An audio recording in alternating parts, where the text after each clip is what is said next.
हम अव्यक्त मुरली रिवाइज कर रहे हैं। आज की मुरली 374। विषय है निरंतर सेवाधारी। जरा हाँ वो पूछ लेना, इसी मुरली से संबंधित है, अलग है? नहीं, मुरली से संबंधित है। 7 तारीख को मुरली से संबंधित है। नहीं, मुरली का बाद जो है ना, मुरली आज की मुरली से नहीं है ना, तो उसको बाद में पूछ लेना, ठीक है भाई, क्योंकि विषय अलग हो जाएगा ना। निरंतर सेवाधारी, आज की मुरली का विषय है निरंतर सेवाधारी। कुमार सूरज अपना बंद करो माइक भाई।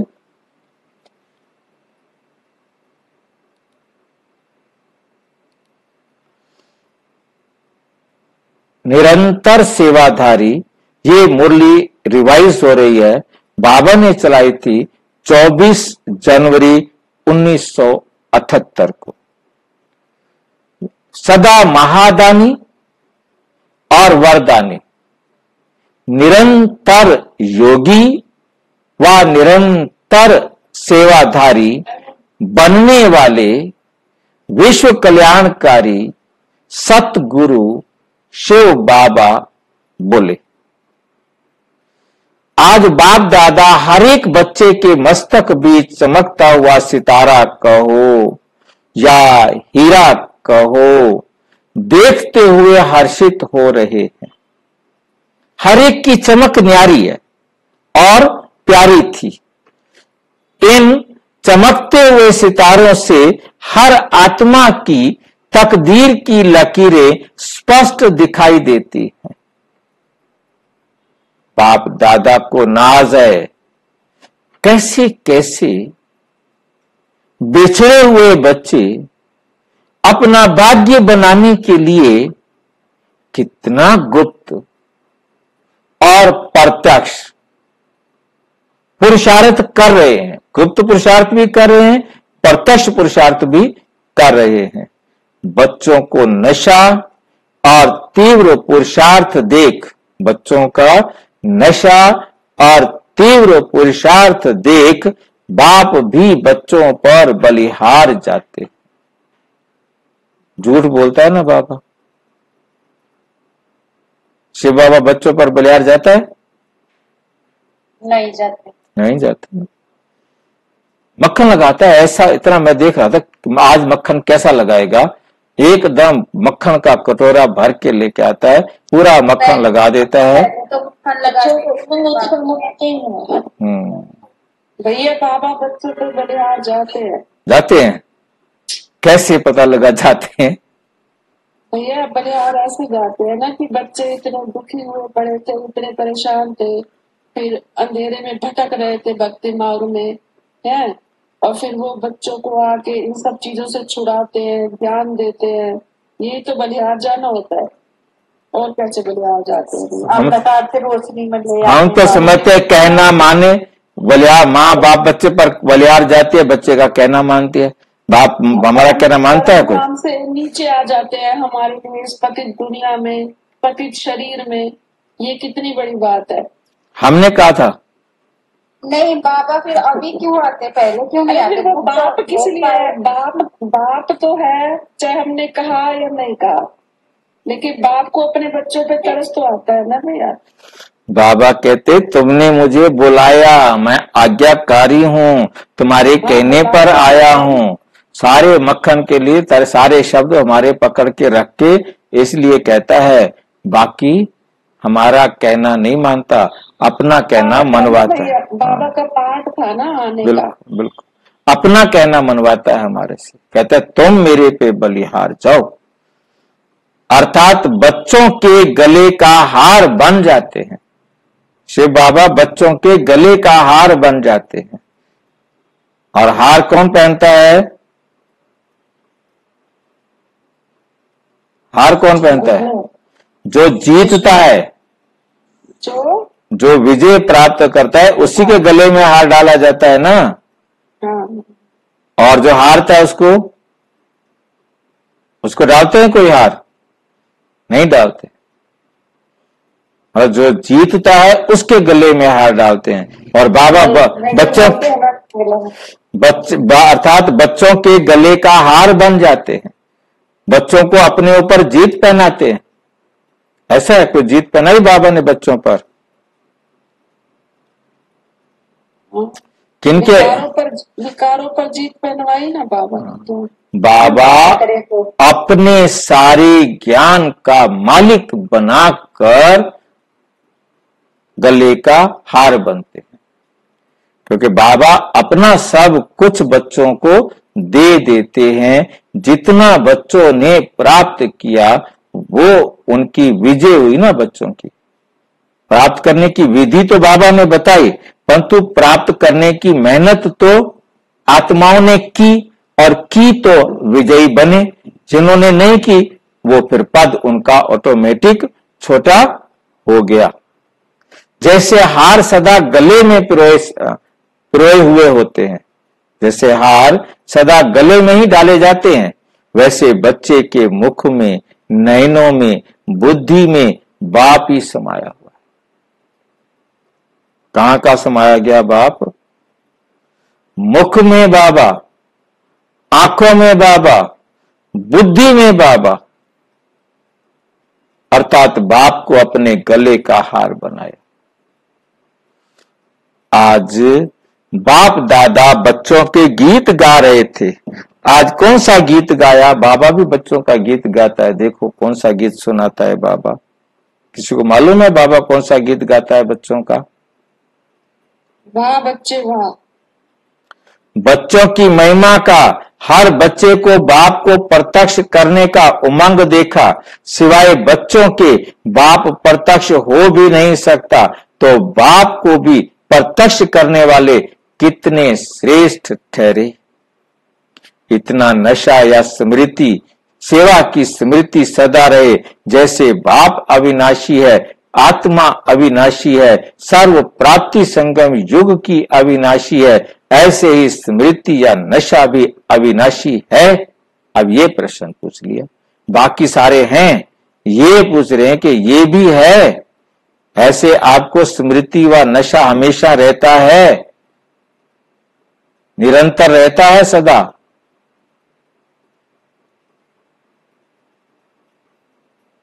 अंतर नहीं होना चाहिए। अंतर आना अर्थात मंत्र को भूलना। अगर मंत्र याद है तो नशे में अंतर नहीं हो सकता। नशे में अंतर नहीं हो सकता। कौन सा मंत्र याद होना चाहिए? अगर मंत्र याद है तो नशे में अंतर नहीं हो सकता। कौन सा मंत्र है वो?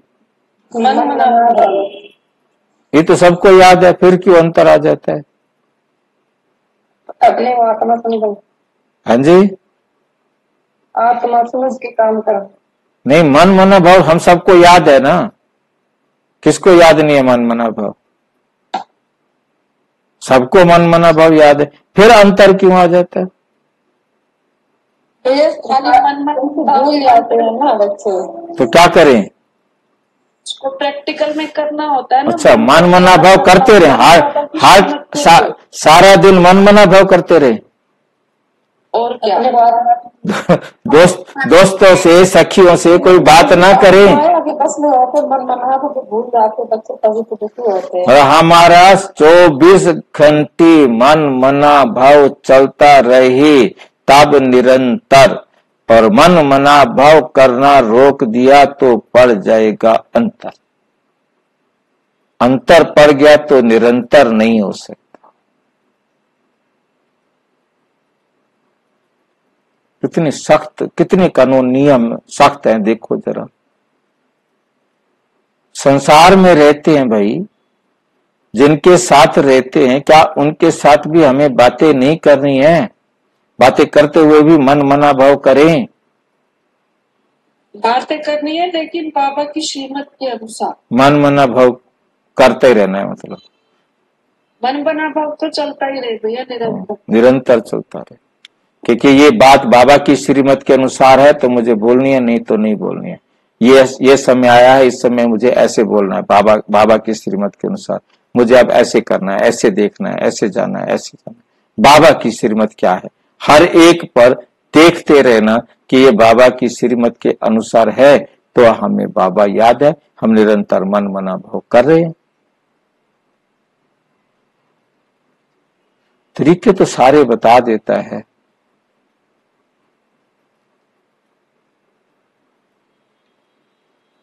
आज तो बाप दादा मिलने आए हैं, सुनाया तो बहुत है, लेकिन आज सुनाए हुए का स्वरूप देखने आए। कहते आपको मैंने ज्ञान बहुत सुना दिया, आज मैं प्रैक्टिकल देखने आया हूं कि वो तुम्हारे में कितना है। स्वरूप में क्या देख रहे हैं? सर्विस बहुत अच्छी की, अनेक अज्ञानी आत्माओं को स्मृति अर्थात जागृतता दिलाई। दिल्ली की धरनी ने सर्व ब्राह्मण आत्माओं को हलचल में लाया। अभी क्वेश्चन उठा है कि ये कौन है और ये कर्तव्य क्या है। जैसे सोए हुए मनुष्यों को जगाया जाता है, आंख खोलते थोड़ा सा नींद का नशा होने कारण ये क्वेश्चन करता है, कौन है, क्या है। ऐसे दिल्ली निवासी अज्ञानी आत्माओं को भी क्वेश्चन जरूर उठा है कि ये क्या है, कौन है। सुनने और देखने में अंतर अनुभव किया। सब नजर ब्राह्मणों को देख इतना जरूर अनुभव करती है कि कमाल है, साधारण कन्याओं माताओं ने गुप्त में ही इतनी सेना तैयार कर ली है। ऐसा कब सोचा नहीं था, समझा नहीं था। सबकी दिव्य सूरतों ने बाप दादा की मूर्त को कर्तव्य द्वारा लोगों के सामने प्रत्यक्ष जरूर किया है।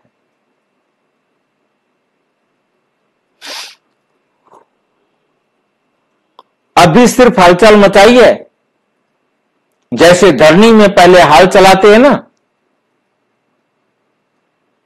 और हल चलाते हुए बीज डाला जाता है, ऐसे अपने भविष्य राजधानी में या अपने आदि धरनी में हलचल रूपी हल चला।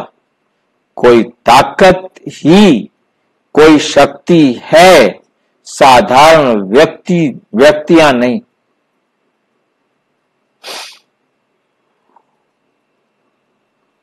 हलचल के साथ ये बीज डाला है। सन्मुख ना देखते हुए भी चारों ओर ये धूम मचाई है कि ये कौन है और क्या है। गवर्नमेंट के कानों तक ये आवाज पहुंची है। अब इस बीज को वाणी द्वारा, याद की शक्ति द्वारा फलीभूत करना। लेकिन अब तक जो किया वो बहुत अच्छा किया। बाप दादा विदेश से आए हुए बच्चों को या भारत से आए हुए बच्चों जिन्होंने भी सेवा में अंगुली दी, अर्थात अपने राज्य का फाउंडेशन डाला, उन्हें देख हर्षित होते हैं। ये कॉन्फ्रेंस ब्राह्मणों की अपनी राजधानी के अधिकारी बनने की है। ये कॉन्फ्रेंस क्या है? ब्राह्मणों की अपनी राजधानी के अधिकारी बनने का फाउंडेशन सेरेमनी थी। इसलिए फाउंडेशन स्टोन सेरेमनी, इसलिए कोई भी विदेश के सेंटर्स की आत्माएं या भारत में भी कोई जोन रहा नहीं। ये सब ये की हुई गुप्त सेवा थोड़े समय में प्रत्यक्ष रूप दिखावेगी। अभी तो गुप्त वेश में अपना फाउंडेशन स्टोन डाला, अर्थात बीज डाला, लेकिन समय प्रमाण यही बीज फल के रूप में आप सब देखेंगे। यही दुनिया के लोग आपका आह्वान करेंगे, आजयान करेंगे और आपका स्वागत करेंगे।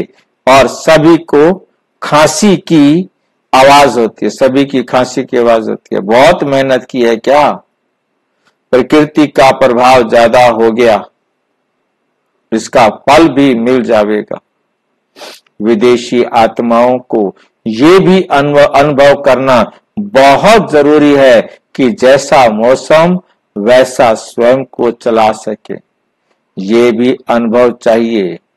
हर एक छोटे बड़े को इस सेवा में महत्व रहा। कब चल रही है मुरली?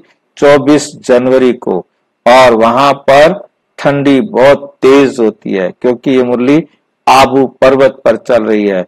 ये मुरली क्या कहते हैं, हमारा शांति और जो ओम शांति भवन है वो नहीं बना है, शांति भवन भी नहीं बना है, हिस्ट्री हॉल में चल रही है ये मुरली। 78 की बात है ये। इस सेवा में महत्व रहा, मेहनत भी अच्छी की है।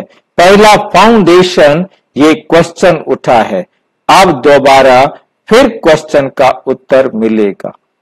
आज बाप दादा ये रूहान कर रहे थे, आगे के लिए भी जैसे निरंतर योगी का वरदान बाप द्वारा प्राप्त हुआ, वैसे ही निरंतर सेवाधारी सोते हुए भी सेवा हो। वैसे ही निरंतर सेवाधारी के मतलब क्या है, आप सोए हुए हैं ना, तब भी आप सेवा कर रहे हो। सोने भी नहीं देता आराम से, सोने में भी सेवा हो, इस विधि से सोना है। सोते हुए भी कोई देखे तो आपके चेहरे से उनको शांति, आनंद, वाइब्रेशन, खुशी के वाइब्रेशन अनुभव करें। इसलिए कहा जाता है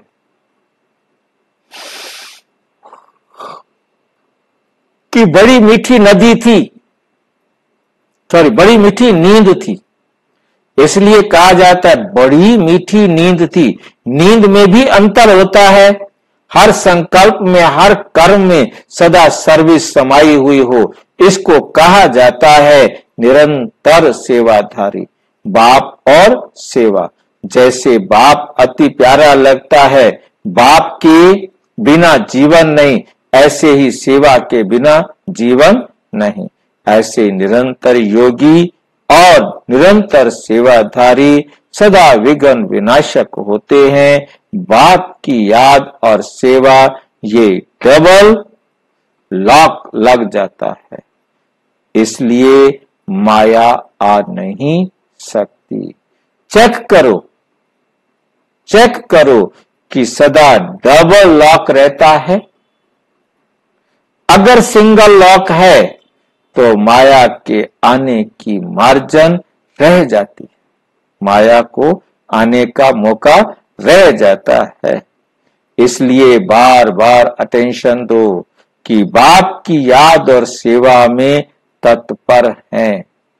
सदा ये याद रखो कि सर्व कर्म इंद्रियों द्वारा बाप की याद की स्मृति दिलाने की सेवा करते रहते हैं। हर संकल्प द्वारा विश्व कल्याण अर्थात लाइट हाउस का कर्तव्य करते रहते हैं। हर सेकंड की पावरफुल वृत्ति द्वारा चारों ओर पावरफुल वाइब्रेशन फैलाते रहते हैं, अर्थात वायुमंडल परिवर्तित करते रहते हैं। हर कर्म द्वारा हर आत्मा को कर्म योगी भाव का वरदान देते रहते हैं।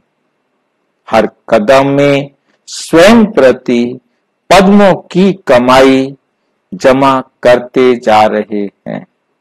तो संकल्प, समय, वृत्ति और कर्म चारों को सेवा प्रति लगाओ। इसको कहा जाता है निरंतर सेवाधारी, अर्थात सर्विस एबल। अच्छा, जैसे मधुबन में मेला है, वैसे अंत में आत्माओं का मेला भी होने वाला है। इस मधुबन में मेला है, आत्मा अंत में आत्माओं का मेला भी होने वाला है। मधुबन अच्छा लगता है या विदेश अच्छा लगता है? मधुबन किसको कहा जाता है? किसको कहा जाता है मधुबन? जहां ब्राह्मणों का संगठन है वह मधुबन है। तो हर एक विदेश के स्थान को मधुबन बनाओ। मधुबन बनावेंगे तो बाप दादा भी आएंगे, क्योंकि बाप का वायदा है कि मधुबन में आना है। तो जहां मधुबन वहां बाप दादा। आगे चलकर बहुत वंडर्स देखेंगे। अभी जैसे भारत की संख्या बढ़ती जा रही है, वैसे थोड़े समय में विदेश की संख्या बढ़ाओ। जहां रहते हो वहां चारों ओर आवाज फैल जाए, क्वेश्चन उत्पन्न हो जाए कि ये कौन है और क्या है। जब ऐसे संगठन तैयार करेंगे तो जहां संगठन है वहां बाप दादा भी हाजिर नाजिर है। वहां खुशी होती या यहां आने में खुशी होती? कितना भी कहो फिर भी बड़ा बड़ा होता है, बड़ा बड़ा है, छोटा छोटा है। क्योंकि डायरेक्ट साकार तन की जन्म भूमि और कर्म भूमि, चरित्र भूमि का विशेष महत्व तो है ही। तब तो भक्ति में भी कुछ नहीं होते हुए स्थान का महत्व है। मूर्ति पुरानी होगी और घर भी बहुत अच्छी सुंदर मूर्ति होगी, भक्त फिर भी स्थान को महत्व देते। मंदिर में मूर्ति पुरानी रखी हो, घर में मूर्ति कितनी साफ सुथरी रखी हो, परंतु वो मंदिर है, वहां जाना।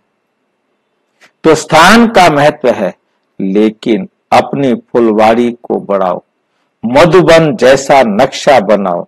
जब मिनी मधुबन भी होगा तो सभी को आकर्षण होगी देखने की।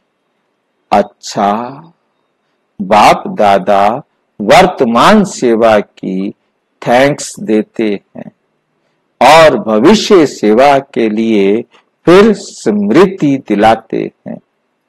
बाप दादा को बच्चों से ज्यादा स्नेह कहो या शुभ ममता कहो। माँ की बच्चों में ममता होती है ना, तड़पते नहीं है लेकिन समा जाते हैं, उदास नहीं होते, लेकिन बच्चों को सन्मुख इमर्ज कर स्नेह के सागर में समा जाते हैं। बाप का स्नेह है तब तो आपको भी स्नेह उत्पन्न होता है ना। स्नेह है तब तो अव्यक्त से भी व्यक्त में आते हैं, अव्यक्त से भी व्यक्त में आते हैं।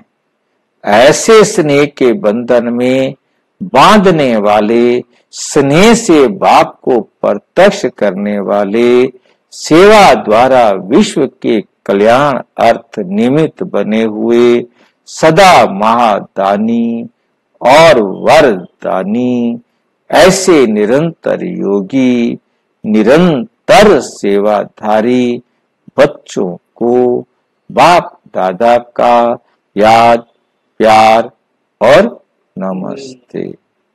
हम बच्चों की भी बाप दादा को नमस्ते नमस्ते नमस्ते।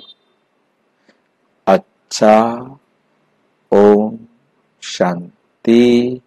और विस्तार से जानने के लिए प्रजापिता ब्रह्मा कुमारी ईश्वरीय विश्वविद्यालय के किसी भी सेवा केंद्र पर संपर्क करें। और यदि कोई प्रश्न है तो 9213106986 पर केवल टेलीग्राम करें। 9650692270 पर केवल व्हाट्सएप करें, फोन नहीं। ओम शांति।